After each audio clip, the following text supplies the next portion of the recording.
Yang pertama tadi siapa dia?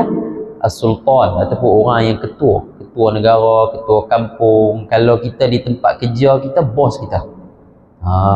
Di surau tempat kerja kan, tiba-tiba dia main alu-alukan dia sebab dia ketua kawasan, ketua di tempat kerja kita tu. Kalau di universiti, naik chancellor lah.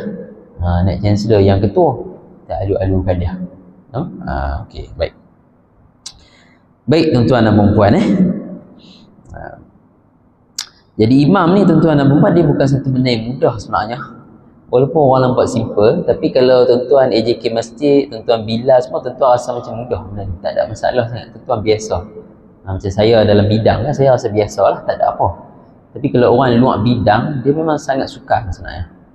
Dia nak memerlukan keyakinan diri tu sangat tinggi. Hatta pelajar kami pun kalau degree tahfiz, sarjana muda tahfiz di UPSI, tempat saya kerja, tak ramai yang berani jadi imam. Tu orang hafal Quran. Maksud kata dia nak kena ada satu keyakinan yang lain pula. Kadang mungkin orang tak bagi peluang kepada dia apa semua kan. Itu maksud kata itu fake dia gariskan kriteria sebab dia memerlukan kepada satu keyakinan, satu benda yang agak penting untuk menjadi imam ni. Okey. Seterusnya tuan-tuan, nombor dua ni adalah imam yang dilantik khas. Baru sampai kepada imam lantikan. Macam di masjid kita ni, Fadil Ustaz Imam Nazif, dan kalau Kedah ni seorang imam ni, kemudian Bilal kan. Bilal kalau di Kedah ni yang saya difaham lah, kalau salah betul kan lah. Kalau kata imam tak ada, Bilal boleh naik. Tak apa, maksudnya memang kita faham macam tu lah. Maksudnya Bilal pun dia seolah-olah macam orang panggil pembantu imam lah kalau bahasa mudah. Kalau di negeri lain macam di Selangor, dia ada beberapa imam, imam utama, imam kedua, ketiga, keempat, kadang sampai kelima. Di Masjid Negara hampir 10 imam. Gitu.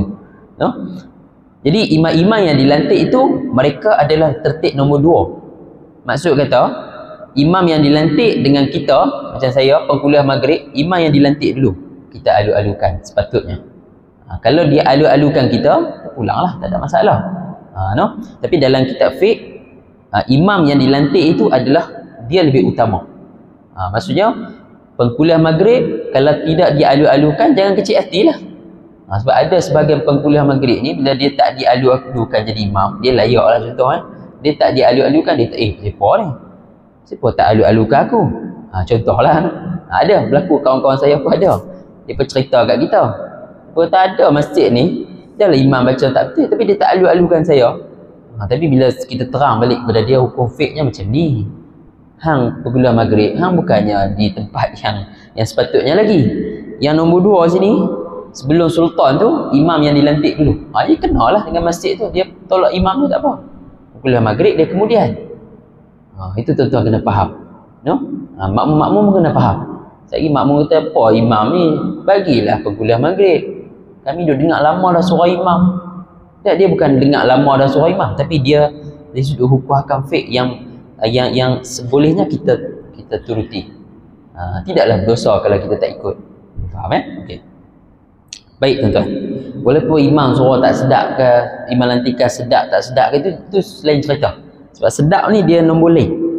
Macam tu, Imam tu tak apa pandai fiqh, tu nombor lain. Dia boleh belajar itu, tak ada masalah. Asalkan dia ada sertifikat lantikan imam, raja lantik dia, dia utama lagi. Satu kawasan tu. Kalau di surau dia dilantik, dia jadi imam. Faham dia nak alu-alukan orang lain, itu terpulang. Okey. Baik, nombor 3 tuan-tuan. Ini nombor 3. Nombor 3 ni pun penting juga, kerana dia berkait dengan tuan rumah yang saya cerita tadi, iaitu penghuni istirahat pada tempat mendirikan jemaah itu. Apa maksud dia? Contoh macam satu surau itu, dia tak ada imam lantikan, tetapi dia ada pemilik surau tu. Maka pemilik tu dia selok jadi imam. Macam tu. Faham Contoh macam surau tu orang wakaf kan, dia ada pewakaf dia. Dan pewakaf tu duduk urus, dia pun duduk situ. Dia pun duduk main semayang situ. Kita alu-alukan dia. Faham Okey. Pemilik rumah, macam tetamu main rumah kita, maka tuan rumah lebih afdal jadi imam. Itu perlu kita faham. Tuan rumah lebih afdal jadi imam berbanding tetamu. Tapi kadang-kadang kita raih tetamu, silakanlah, tak masalah. Tapi ikut hierarki dia, tuan rumah itu lebih ni. Orang tanya, dia kata, ustaz, penyewa dengan pemberi penyewa, pemberi sewa. Maksudnya kita ada rumah contoh, macam saya ada rumah, saya milik rumah tu tapi saya bagi kawan tu duduk sewa. Kawan tu pun duduk. Kita pula pergi rumah tu, nak pergi kutip sewa apa semua, masuk waktu, masuk mayang. Kita pemberi sewa, pemilik rumah kita bagi sewa, tapi kita tak duduk situ.